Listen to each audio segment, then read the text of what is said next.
কেন্দ্র সরকার সংখ্যার জোর দেখিয়ে মুসলিম সম্প্রদায়ের পূর্বপুরুষের উৎসর্গীকৃত সম্পত্তি তথা ওয়াকাফ সম্পত্তিকে কেড়ে নেওয়ার অপচেষ্টা চালিয়েছে। যখন পার্লামেন্টের উভয় কক্ষে পাশ হয়েছিল এই বিল আইনে পরিণত করার জন্য, তারপরে পরেই সারা রাজ্য জুড়ে সারা দেশ জুড়ে প্রতিবাদ সংঘটিত হয়েছে এবং এইটা সুপ্রিম কোর্টেও চ্যালেঞ্জ হয়েছে। বেশ কিছুদিন ধরে সুপ্রিম কোর্টে মামলা চলে, একাধিক পক্ষের শুনানি হওয়ার পরে আজকে চিফ জাস্টিসের বেঞ্চ একটা অন্তর্বর্তী রায় দিয়েছে। এই রায়ে কিছুটা স্বস্তি মিললেও সম্পূর্ণরূপে এটা সুরাহা এখনো হয়নি।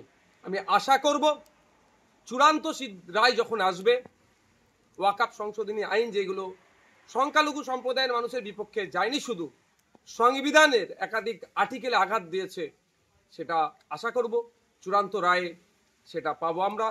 এই ইনসাফের লড়াই চলবে, আইনি লড়াই চলবে।